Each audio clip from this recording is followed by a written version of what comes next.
Todo el tiempo estamos en alerta, estamos con problemas, estamos resolviendo cosas, estamos haciendo. Tenemos que modificar la alimentación en estos términos, tenemos que movernos más, tenemos que hacer más fuerza. Sabemos que las emociones están ligadas a nuestro sistema digestivo. ¿Cómo se vinculan, por ejemplo, las personas que sufren del intestino por una condición, como puede ser el síndrome de intestino irritable, y la vinculación con las cuestiones emocionales, como los trastornos de ansiedad o depresión?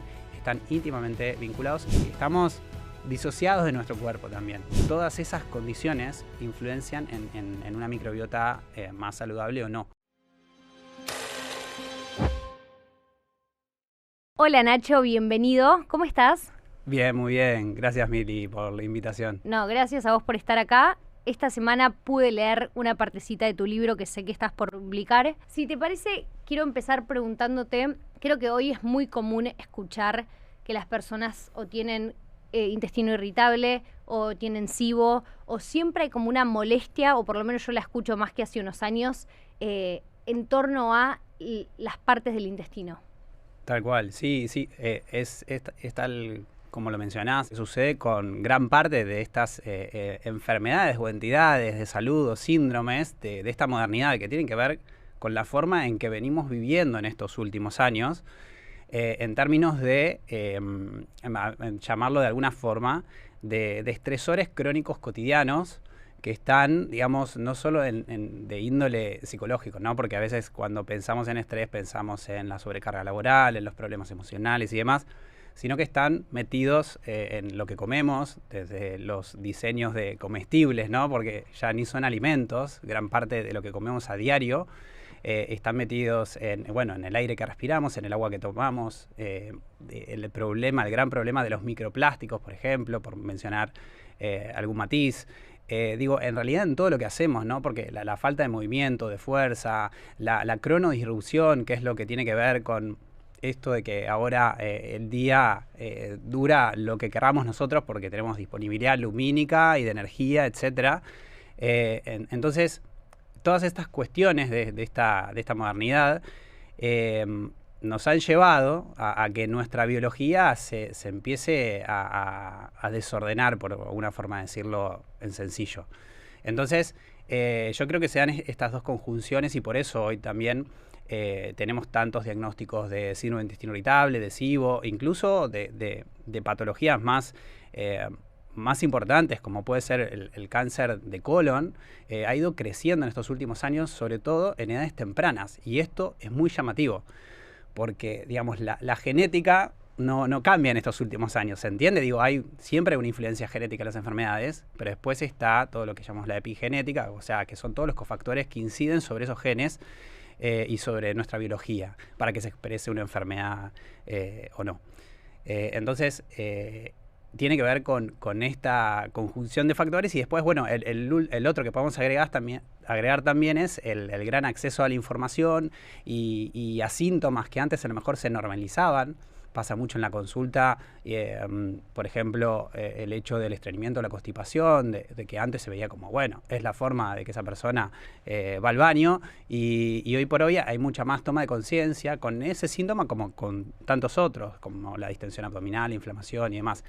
Entonces eso llama a la persona que a lo mejor se entera a través de una red social o a través de alguna publicación o lo que sea, un podcast, a curiosear un poco más, ¿no? Entonces se dan esa sumatoria de factores que inciden en este aumento de estas entidades de salud digestiva, por llamarlas. En tu libro hablas de la microbiota, que entiendo que son las bacterias que necesitamos, que están en el intestino, que todos estos factores que recién me mencionás influyen en qué tan diversa, qué tan sana está, y que de ahí parten, de una microbiota no sana, parten muchas de estos síntomas, ¿no? Exactamente, sí. Para que se entienda en términos más analógicos o metafóricos, si no es muy microorganismos, ¿no? Que encima ni se ven. Imaginémonos a la microbiota intestinal sana como si fuera una selva equivalente al Amazonas, con diversidad de especies de todo tipo, con abundancia de especies. De hecho, estos dos conceptos siempre se tienen en cuenta para saber si una microbiota es más sana o saludable o está más enferma y desordenada, que es el de abundancia y diversidad. Y entonces imaginándonos el Amazonas, con esa diversidad de sustancias que tienen todas esas plantas, incluso los animales que viven en ella, versus, no sé, una isla del Caribe que solo tiene palmeras y algunas otras plantas y pocos animales, no porque sea mala la isla, ¿no? Pero imaginémonos para contrastar, digamos, esta isla sería más el término de ausencia de diversidad y de abundancia, ¿no? Entonces, eso es el concepto de disbiosis en el intestino. Cuando vamos perdiendo la diversidad de los bichitos y la abundancia de los mismos, va perdiendo salud. Y esto es lo que se viene viendo también en la microbiota de las sociedades desarrolladas. Si se comparan, por ejemplo, con poblaciones cazadoras y recolectoras de África, donde tienen una microbiota completamente diferente a la nuestra. ¿Mejor o peor? No, Mejor. mucho más diversa y mucho más abundante. A ver, mejor o peor también es relativo, ¿no? Porque, bueno, la microbiota que tenemos los occidentales es la que hay. Okay. Y dentro de ella también hay mayor tendencia en algunas personas en que esté más desordenada, que tenga menos diversidad, que sea menos abundante los bichitos que tiene, en comparación con otros occidentales, que es como con quienes nos deberíamos comparar, ¿no? Porque si no, es difícil entender. Total. Es como estaríamos todos enfermos los occidentales, por una forma de decirlo. ¿Cuáles son los síntomas de una persona con una microbiota mala? O sea, una microbiota sin diversidad que con el tiempo se fue deteriorando. Bien, los síntomas en realidad tienen que ver con los que tienen también muchas otras dolencias o enfermedades digestivas, que son de la parte intestinal específicamente hablando, es la sensación de, siempre traen en la consulta esta sensación de inflamación intestinal, ¿no? Que ahí quizás los médicos o los gastros hacemos una distinción entre lo que es la inflamación que perciben, que eso le llamamos, lo traemos del inglés, el bloating, que es más la hinchazón, la tensión interna, ¿no? Una percepción interna de tensión en el abdomen, con la distensión abdominal, que también es otro síntoma que puede deberse a la microbiota disbiótica, que es cuando crece la panza, como si fuera un embarazo realmente, porque les pasa a muchos de mis pacientes, a nivel, digamos, del diámetro que aumenta, ¿sí? Como si fuera un globo la panza, por la presencia obviamente de gases dentro del intestino, ¿sí? Ahí traemos otro de los síntomas, los gases, y después las alteraciones en el ritmo evacuatorio, ya sea que pueden ir, digamos, para un lado de estreñimiento o para un lado de diarrea, o pueden alternar. De ahí se pueden sumar otros síntomas que le llamamos extradigestivos, donde a veces también una microbiota muy dañada, donde también el intestino se lastima figurativamente, por decirlo de alguna forma, donde aumenta la permeabilidad que tiene habitual, ¿sí? Hablamos de lo que se llama intestino permeable. Permite que ciertas sustancias del sistema inmunológico, de inflamación, pasen al torrente sanguíneo y de ahí a otros lados, y a lo mejor hasta incluso lleguen hasta el cerebro y den, por ejemplo, el síntoma que se refiere como neblina mental, ¿no? O sensación de embotamiento, ¿no? Es como si estuvieras cansado después de mucho día de trabajo, pero sin haber trabajado, sin haber estudiado mucho. Digo, para traer un símil de ese síntoma, por mencionar alguno. Y después pueden haber manifestaciones en piel, en las uñas, en el cabello también por cuestiones digamos, de déficit nutricionales que también se correlacionan con los problemas microbianos. Entiendo que para mantenerla sana, una de las bases es la alimentación, por ejemplo, el deporte. ¿Hay algo más? ¿El sueño? Sí. Y después, quiero que nos metamos brevemente en alimentación, qué es lo mejor para la microbiota, deporte, descanso, no sé, si hay tips o hacks. Está bien, está buenísimo. Sí, déjame decirte esto, que en realidad eso es quizás lo que podemos hacer hoy, ¿no? Digo, porque en realidad el impacto, la influencia sobre nuestra microbiota ya viene desde el momento en que nacemos. ¿Por qué? Porque la microbiota que traemos, en realidad, la gran parte de ella la adquirimos cuando nacemos. Entonces va a ser diferente que tenga un nene que nace por el canal tradicional vaginal, donde ahí absorbe la microbiota de la vagina de la mamá y del ano, en contraposición a quien nace por cesárea, donde ese implante no está. De hecho, hoy en día también hay muchos protocolos de investigación donde se trata de embeber al recién nacido que nace por cesárea, por la condición que sea, porque a veces es para salvarle la vida, ¿no? Una cesárea, justamente de los fluidos de la madre, para impregnarle esa microbiota. Entonces, ya desde ahí traemos una microbiota donde va a tener una tendencia hacia más salud o hacia menos salud. Quienes nacen, por ejemplo, por cesárea tienen más chances de hacer enfermedades alérgicas y autoinmunes, por ejemplo, donde ahí la microbiota también juega un rol muy importante porque la microbiota siempre va a estar interactuando con nuestro sistema inmunológico. Pensá, Mili, que en el sistema digestivo se aloja aproximadamente el 70% de nuestro sistema o células de defensa, y son ellas las que interactúan todo el tiempo también con la microbiota, es decir, con los microorganismos, digamos, por una forma de decirlo, buenos, que están ahí mandándole señales y mandándole información. Entonces, como te decía, ya viene desde eso, desde el momento en que nacemos, desde si recibimos lactancia materna exclusiva, por ejemplo, nuestra microbiota va a ser mucho más saludable que si de movida tenemos que tomar leche, digamos, de vaca adaptada, digamos, de fórmula, lo que sea. Si nuestra madre recibió antibióticos, por ejemplo, o si tuvimos antibióticos porque, no sé, teníamos algún problema de recién nacidos, o si nacimos antes de término, todas esas condiciones influencian en una microbiota más saludable o no. Con lo cual, ya hay factores que venimos trayendo desde chiquito. Bueno, después, en el transcurso del desarrollo también, lo mismo, desde la alimentación que va a sumar ese nene, como está pasando en estos últimos años, en términos de hasta qué punto, ¿no? Y bueno, y ahí enganchamos un poco con el tema de la alimentación, hasta qué punto, ¿no? La industria alimentaria influyó en nosotros y en muchas personas que desconocen completamente, y por ejemplo, esta idea, ¿no? Del yogurcito, el primer yogur para el bebé, que en realidad no es un yogur, sino que es un comestible de diseño cargado de aditivos, de un montón de químicos que dañan la microbiota y que tienen impacto en la salud y van a tener impacto por acumulación, imagínate, a lo largo de toda nuestra vida. Eso le estamos dando de comer a nuestros bichitos, por una forma de decirlo. Literal, digo, no es tan simple, pero para que se entienda más gráfico. ¿Sentís que hay más conciencia de esto ahora? ¿Sentís que es un tema que se habla poco, que la mayoría de la gente no conoce sus riesgos o que consume, sí, o que piensa tal vez sin la conciencia de lo que está consumiendo? Sí, a ver, yo creo que sean dos cosas. Por un lado, hay más conciencia que cuando yo era chico, por ejemplo, porque ahí ya estaba metido, la industria alimentaria ya estaba, digo, yo, no sé, me daba todas las tardes un Nesquik, una chocolatada, digo, que era azúcar y algo de cacao, ¿no? Por poner un ejemplo, pero, o sea, hay más conciencia, pero aún yo siento que falta un montón, porque en términos de alimentación, e infancias y demás, hay un montón de cuestiones que se ponen en juego que son difíciles, hasta incluso de transmitir a otras generaciones, y que no somos conscientes hasta qué punto el impacto que tiene, por ejemplo, eso, los comestibles de diseño, los ultraprocesados, estos alimentos, en la salud de las personas. Porque, a ver, recién ahora se está destapando la olla, por alguna forma de decirlo. Las publicaciones, si bien vienen de hace tiempo, ahora hay cada vez más y más que se dan a divulgación. Es un poco con lo que pasó con la industria del tabaco. Digo, hace 60 años atrás, hasta los médicos recomendaban fumar, y después, digo, hoy es mucha más la conciencia, ¿no? Del impacto que tiene el tabaco, el cigarrillo en un montón de enfermedades, ¿no?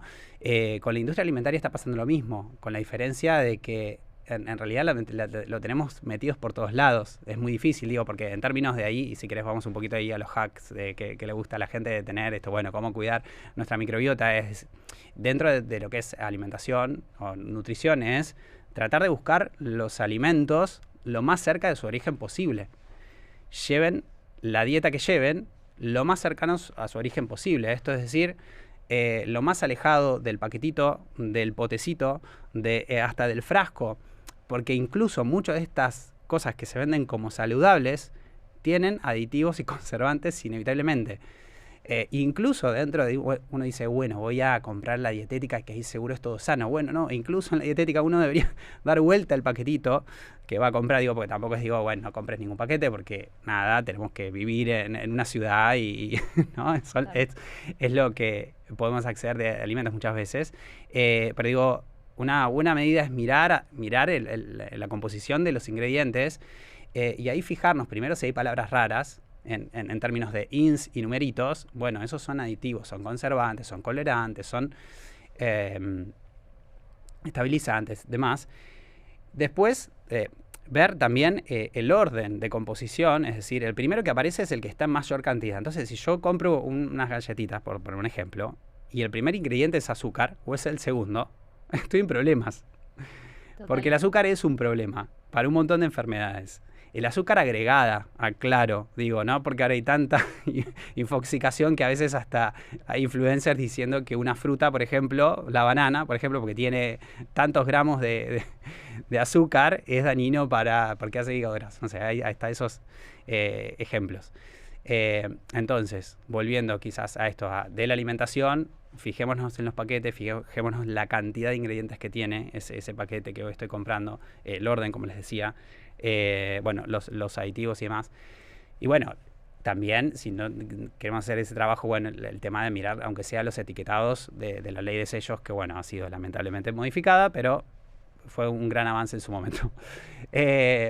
Volviendo a los tipos de alimentos, cuanto más podamos diversificar la cantidad de alimentos vegetales en nuestra alimentación, nuestra microbiota, por ende, va a ser más saludable. Tenemos que modificar la alimentación en estos términos, tenemos que movernos más, tenemos que hacer más fuerza, tenemos que dormir bien, tenemos que tratar de no tener tanta cronosdisrupción, tenemos que meditar. Tal cual. Y demás. Bueno, pero si te fijas, es súper interesante que yo en este podcast entrevisto a gente de distintas disciplinas y hablamos de distintos temas, y sin embargo siempre la conclusión es un poco esa, ¿no? Como que la alimentación siempre lo más cercano a lo natural posible. Sí, al origen de producción, si se quiere. Tal cual. Intentando evitar, obviamente, porque acá también pueden... Los contra dicen, no, pero los vegetales están llenos de agroquímicos y no sé qué, viste, siempre como estamos corriendo y parece como que nada alcanza y todo lo que hacemos está mal, porque sí, vale, están los agroquímicos también y es un gran problema de incluso de afección en la microbiota, pero bueno, digo, están las opciones de buscar alimentos orgánicos, que entiendo que son más caros, pero agroecológico sería una alternativa un poco intermedia, y después hacer lo que uno pueda, porque si terminamos en un estrés por llegar todas las recomendaciones precisas, esto de no, esto no lo puedo comer, porque no, y empezamos a limitarnos y empezamos a disparar pensamientos negativos vinculados a eso, bueno, ahí también eso nos juega en contra. Tal cual. Es un... Quiero meterme un poco más en ese tema del estrés, pero sobre todo me llamó mucho la atención que hablas como la salud intestinal puede tener un impacto en nuestro humor, nuestro estado de ánimo. ¿Cómo es eso? ¿Cómo funciona esa relación? Está bueno. Acá, déjame que te traiga una última publicación que salió el año pasado en la Universidad de Sapienza, unos investigadores en Roma, Italia. Hicieron algo que me pareció fabuloso, de qué manera poder científicamente comprobar y demostrar esto que sabemos, que las emociones están ligadas a nuestro sistema digestivo, ¿no? Digo, porque... Sabemos porque, digo, hay un montón, desde frases célebres de, no sé, este tipo no lo trago, se me hizo un nudo en la panza, o las mariposas en el estómago. Digo, ¿por qué están en el estómago y no están en, no sé, en la cabeza?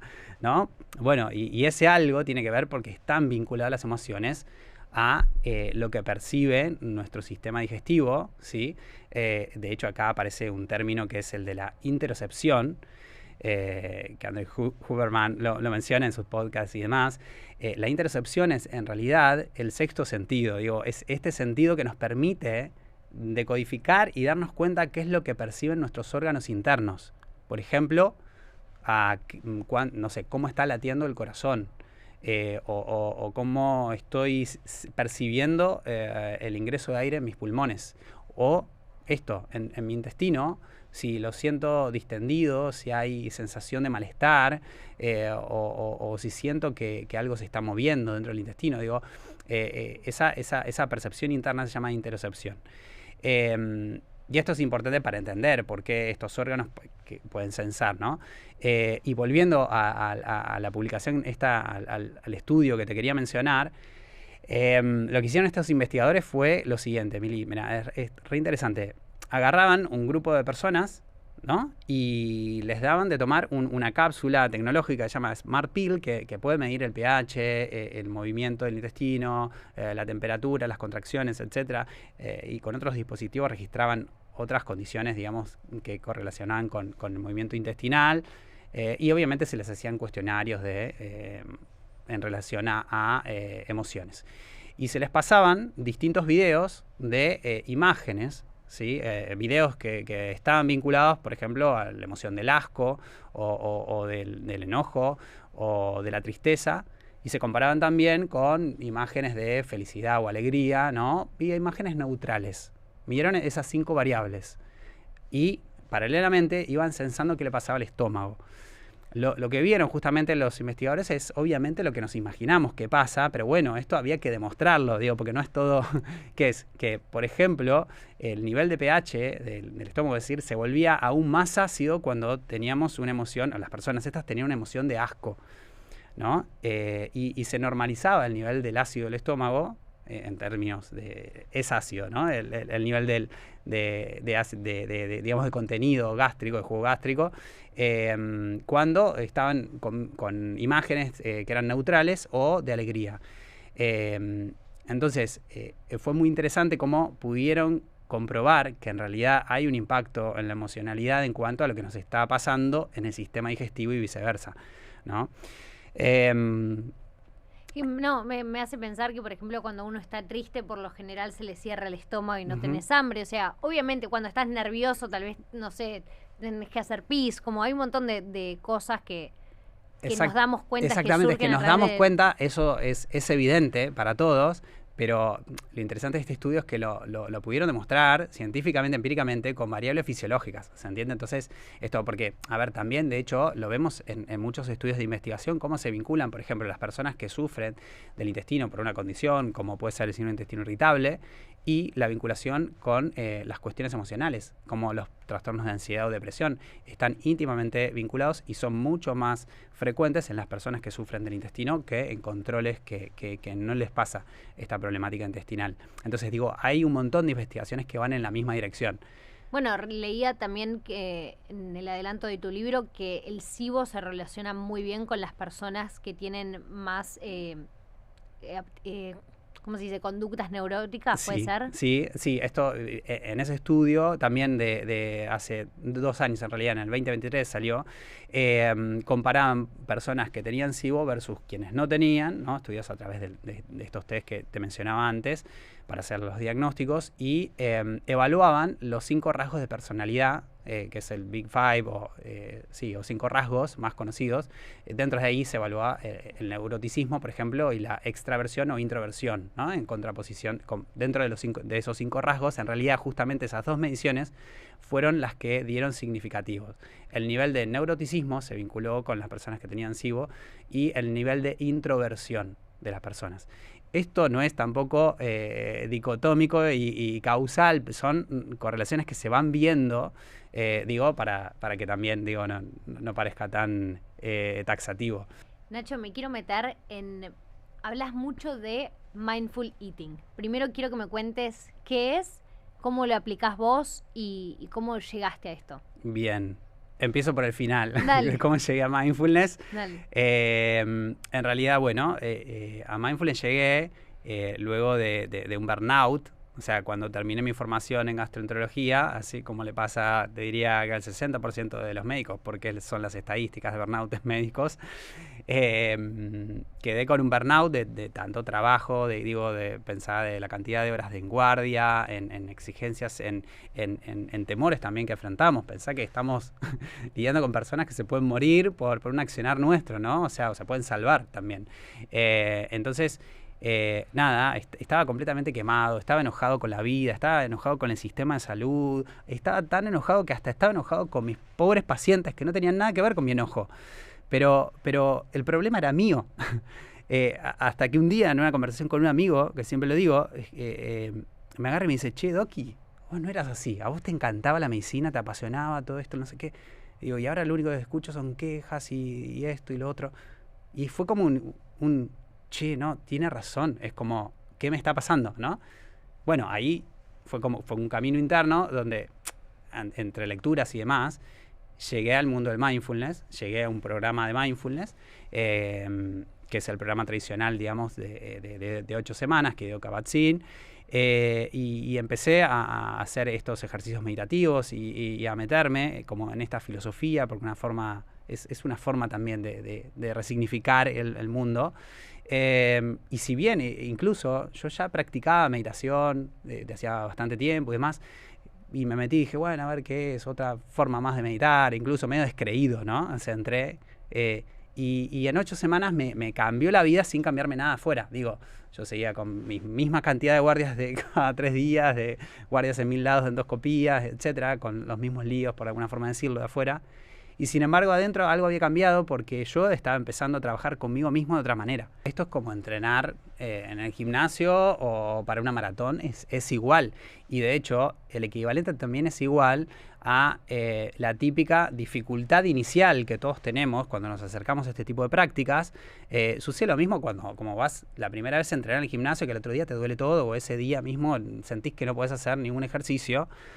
¿Por qué? Porque nuestro cerebro no estuvo entrenado en ese tipo de entrenamiento. Nunca. Digo, en la escuela no nos enseñaron a conectar con el presente desde este lugar, o a movernos con atención plena, entonces, o a respirar conscientemente. Por suerte, hoy en día sí hay muchos colegios que están aplicando mindfulness en la enseñanza, o yoga, porque a ver, yo digo mindfulness, pero yoga, si uno lo practica con conciencia, también es hacer mindfulness.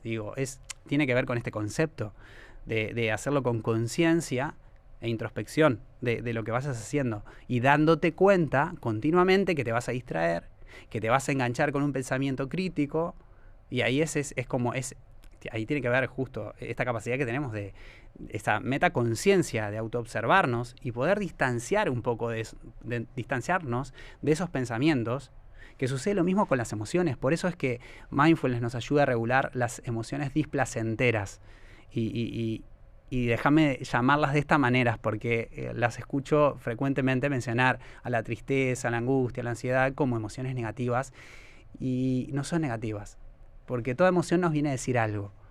Entiendo que cuando hay demasiada predominancia de alguna de ellas, eso puede ser complejo para esa persona, puede haber un trastorno de ansiedad, puede haber un trastorno depresivo, sí, claro, y tenemos que acompañar a esa persona. Pero entendamos también de esta manera las emociones. Y entonces mindfulness nos permite regular esas emociones también, porque nos permite un poquito distanciarnos, como ponernos en espectador de nosotros mismos en lo que estamos sintiendo.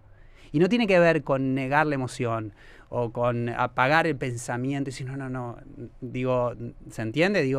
Tiene que ver con más bien modular. Sería más como si con un equipo de música, ¿viste? Del sí. Volumen. Lo tenemos al palo y agarramos, y tenemos la capacidad con mindfulness de agarrar el volumen y ir bajándolo de a poquito, en lugar de...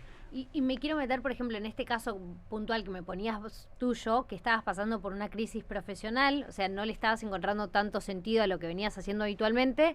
¿Cómo esto te ayudó a volver a encontrar eso? Porque entiendo que no está tan relacionado estar presente o estar más tranquilo que con... Es que, claro, que lo que pasa es que cuando uno vive tanto en el afuera, ¿no? En el querer llegar y en el nacer y demás, y no va hacia adentro, se pierde en ese mundillo, porque, a ver, en definitiva, lo que nos dicen todas las filosofías orientales es que esta felicidad o este bienestar, llamémosle si querés, si nos parece demasiada la palabra felicidad, o esta calma, tiene que ver con ir hacia adentro, Mili, no con quedarnos con estos éxitos efímeros que igual van a llegar y van a pasar.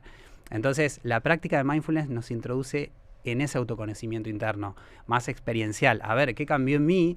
En realidad, justamente, fue todo un proceso evolutivo donde yo, por ejemplo, el día de hoy, en aquel momento, hacía endoscopías de guardia, atendía en varios sanatorios, y hoy por hoy dejé la endoscopía, dejé las guardias, pero fue un proceso que se fue dando, no porque lo tenía que hacer sí o sí, sino porque yo me puse a mirar hacia adentro, cuáles eran mis valores, qué es lo que yo quería para mi vida y para con quien iba a acompañar, para el consultante, lo que sea, de qué manera lo iba a tratar. digo, lo voy a acompañar con una consulta de 5 minutos, con este malestar interno, ¿se entiende? Perfecto. Un poco fue en esa dirección el cambio. Y en definitiva, en cada persona va a ser diferente. Y me preguntabas antes un poco por las rutinas Si nos puedes compartir sí. cuáles son tus prácticas, cómo lo haces, te levantás, lo haces a la mañana, te sentás, acá es en silencio, con música. Está bueno, sí, a ver, en realidad mindfulness, como te decía, viene mucho del budismo y acá tengo que traer también a la meditación vipassana. La meditación vipassana es un ejercicio meditativo que es como una especie de escaneo corporal, es como si vos con tu mente vas sensando cada sector de tu cuerpo continuamente. Esto se aprende en realidad en un retiro de 10 días de meditación, donde estás 12 horas por día meditando, donde también estás en ayuno intermitente, trayendo un poco a estas cosas que ahora se ponen como de moda y con ¿no? Digo, ya estaba todo, digo, ¿y por qué lo traigo? Porque en realidad es quizás la estrategia que a mí siento que tiene mayor impacto en cuanto a ejercicio meditativo, ¿sí? Si yo tengo que elegir, elijo ese tipo de escaneo corporal que es la meditación vipassana, que también está puesta en mindfulness dentro de un escaneo corporal, pero matizado, ¿sí? Pero a ver, esa es la práctica formal, donde la cual hoy en día también me es más difícil. Antes meditaba 1 hora por día, a veces 1 hora y media, y era increíble lo que impactaba en mí, en todo sentido de bienestar. Y hoy por hoy, teniendo 2 nenes chiquititos y las demás cosas que hacemos, me es difícil encontrar. No tengo claramente esa hora y media, pero sí trato por lo menos de meditar 20 minutos, que en general casi todas las técnicas meditativas arrancan en ese nivel. A ver, el que no tiene 20 minutos alcanza también con 1 minuto, con 5 minutos. El tiempo, digamos, no es tanto lo importante, sino empezar a conectar con una herramienta, ¿no? Con una herramienta para que la podamos hacer de forma diaria, porque en cierta forma es como una especie de higiene del sistema nervioso. No me gusta mucho la palabra higiene, pero no encuentro otro símil. Pero el otro día estaba pensando en eso, digo, hay que buscar otro. Higiene del sueño. Sí, por eso lo escucho un montón y nada, pero tiene que ver con eso. Porque, a ver, en definitiva, ¿qué es lo que sucede con todas las técnicas meditativas? Digo, desde meditación trascendental, otros mantras de la India, o observar una llama, o una visualización, o una respiración consciente, o un escaneo corporal. Todas van a estimular el sistema nervioso parasimpático, que es justamente el que está desatendido en esta sociedad exigente, donde todo el tiempo estamos en alerta, estamos con problemas, estamos resolviendo cosas, estamos haciendo. Perdimos esta capacidad de conectar con el no hacer. Hasta incluso a veces como que nos da culpa estar sin hacer. Tenemos que estar haciendo algo, ¿no? Entonces, mindfulness también va a conectar con ese no hacer. Y decía el sistema nervioso parasimpático, que se contrasta con el simpático, que es el sistema justamente que se activa en una respuesta del estrés. Esto creo que está claro para tu audiencia, digo, con Jaramillo y demás que han hablado que no hacía falta profundizar. Entonces, me fui un poco de... No, estamos en las prácticas, en los beneficios que tiene para el sistema parasimpático. Perfecto. Y todo eso se traduce, en bienestar de salud y en bienestar emocional y corporal. Emocional, por ejemplo, para mencionar una última publicación en una revista muy prestigiosa de psiquiatría, hace 1 año, 2 años, comparaban, por ejemplo, la práctica de mindfulness en personas que tenían problemas de ansiedad versus el psicofármaco más utilizado, que es el escitalopram, y veían qué pasaba, obviamente, en esas personas si lograban reducir sus síntomas de ansiedad, sus pensamientos ansiosos y demás. Y lo que veían era que el impacto era exactamente el mismo que un fármaco, que un psicofármaco.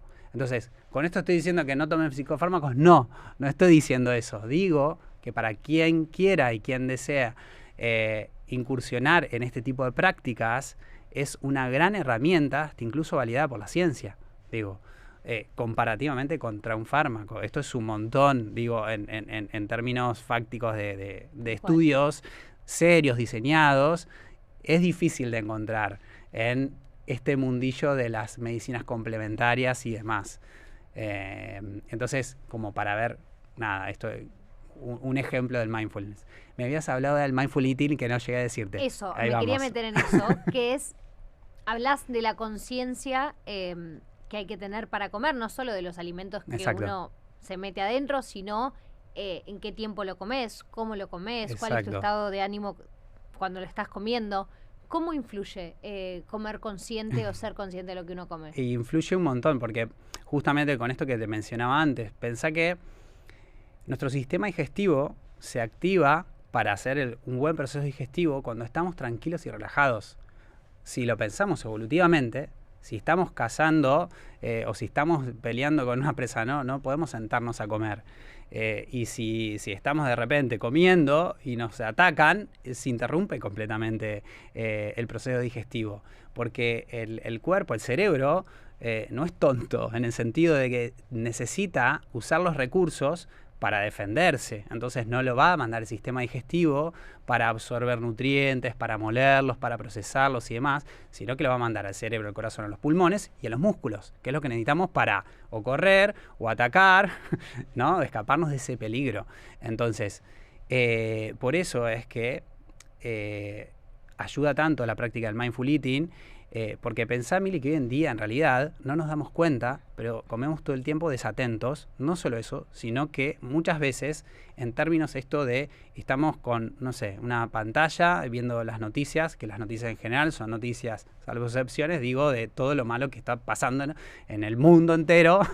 Entonces, y todo eso influye en nuestro proceso digestivo. Acordate el estudio que traía de la Universidad de Roma, de cómo cambiaba con una visualización de un estado emocional el impacto en el proceso digestivo. Entonces, se ralentiza la digestión, se entorpece.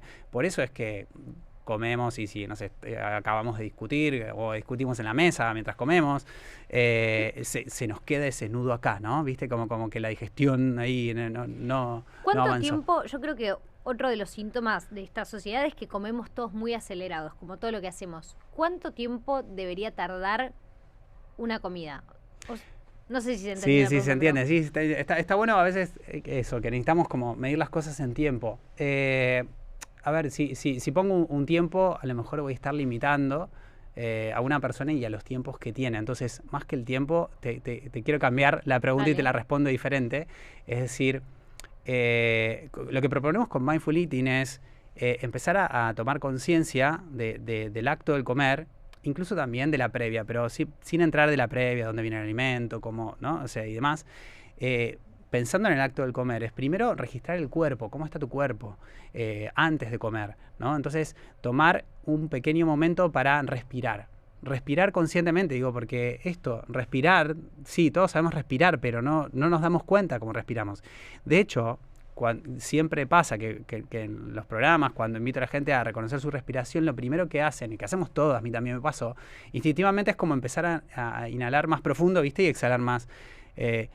Porque es como que no nos damos cuenta, y la invitación de la observación en mindfulness, de la respiración al inicio, es observarla tal cual es, y nos cuesta reconocer cómo respiramos, pero porque, por esto que te decía, estamos disociados de nuestro cuerpo también, ¿no? Tal cual. Que también lo explicó Nacho Monti en su capítulo. Te escuchaste un montón de episodios. Sí, claro.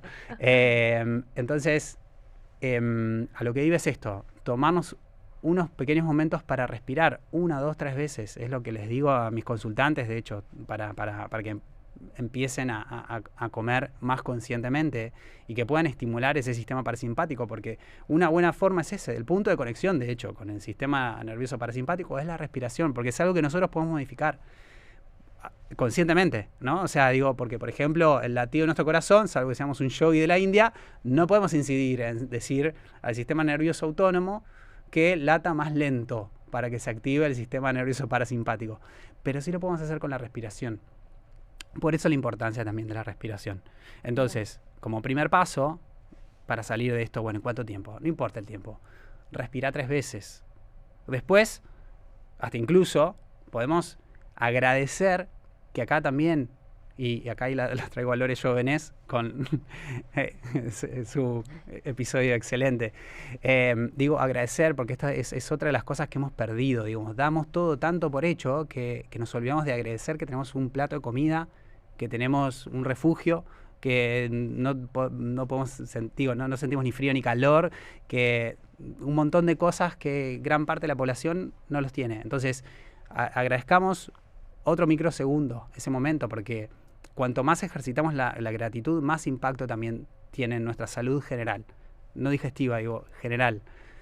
Entonces, agradecer ese plato de comida y después comer pausado, saboreando la comida, como si estuviéramos en una bodega mendocina, ahí disfrutando un Malbec en el Valle de Uco, que ahí sí nos ponemos todos en mindful eating, y ponemos así, ¿no? ¿Viste? Y miramos el vino, ¿no? Y digo, traigo este ejemplo porque a lo mejor ahí es fácil decir, bueno, ¿cómo aplicarlo con la alimentación? De esta manera, es volver a los sentidos, que también nos hemos desconectado de los sentidos. Entonces, bueno, a lo mejor esto, ver los colores de esa ensalada, del plato que tengamos, sentir a ver si hay algún aroma que se desprende, y después, recién después, ahí, empezar a degustar ese alimento.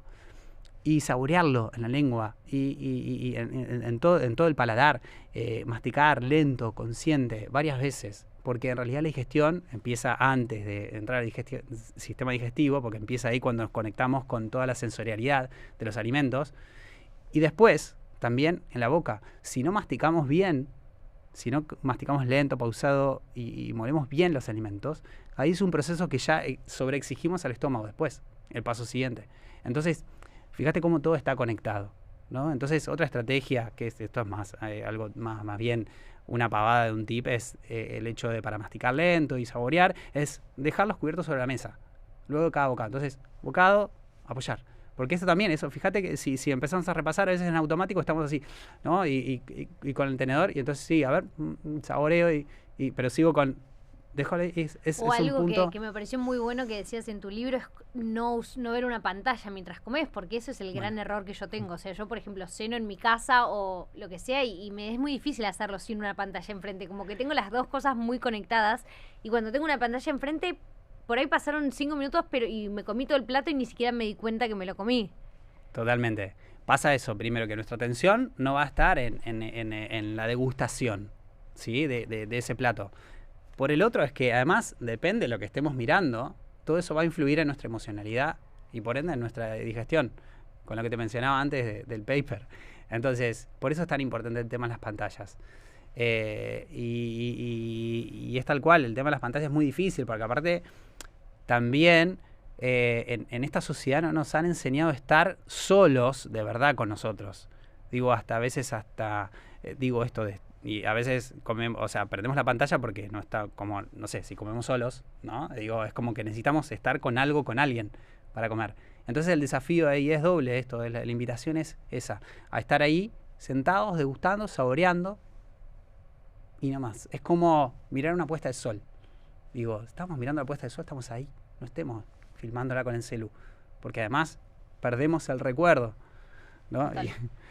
Nacho, te voy a hacer la última pregunta que le hago a todos los invitados del podcast, como tal vez escuchaste algunos episodios, tal vez te lo imaginas, pero te quiero preguntar si tenés algo que leíste, escuchaste, te contaron, algo que te quedó dando vueltas, algún estudio, alguna frase, puede ser lo que sea y de cualquier temática, pero algo que te pareció inspirador o revelador y hoy te gustaría dejarlo acá para compartir con nuestros oyentes. Puede ser un libro que te gustó, una película, lo que sea, y no hace falta que sea de la temática que estamos hablando. Es bien abierto. Abierto, más opciones. No, a ver, qué difícil. Y encima que venía esta pregunta. No, voy a la fácil digo, nada, a mí siempre, a mí me asombra, me sigue asombrando, ¿no? Todo el tema de los microorganismos y me gusta mucho esta idea de salir y romper esta idea egocéntrica que tenemos un poco los humanos, o humanocéntrica o antropocéntrica, como la queramos llamar, de ver el mundo y de ver todas las cosas que nos pasan y demás.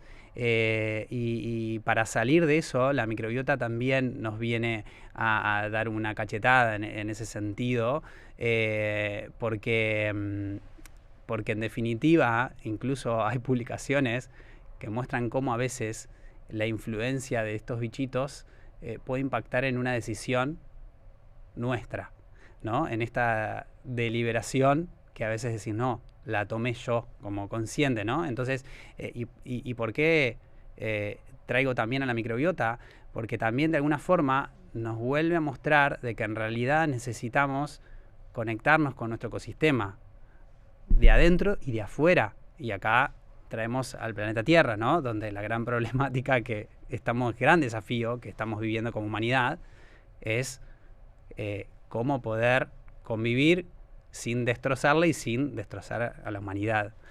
Entonces es un ida y vuelta en esto de ir ecosistema interno y externo, de tomar conciencia como humanidad para empezar a tener prácticas más amables con el afuera y con el adentro, ¿no? Y en este concepto, y acá también traigo a mindfulness y al budismo, de humanidad compartida y de interser, donde todo realmente está conectado. Entonces, no soy yo, mío, ¿no? Total. Tenemos que aprender a poder salir un poco de esa idea. Me encantó.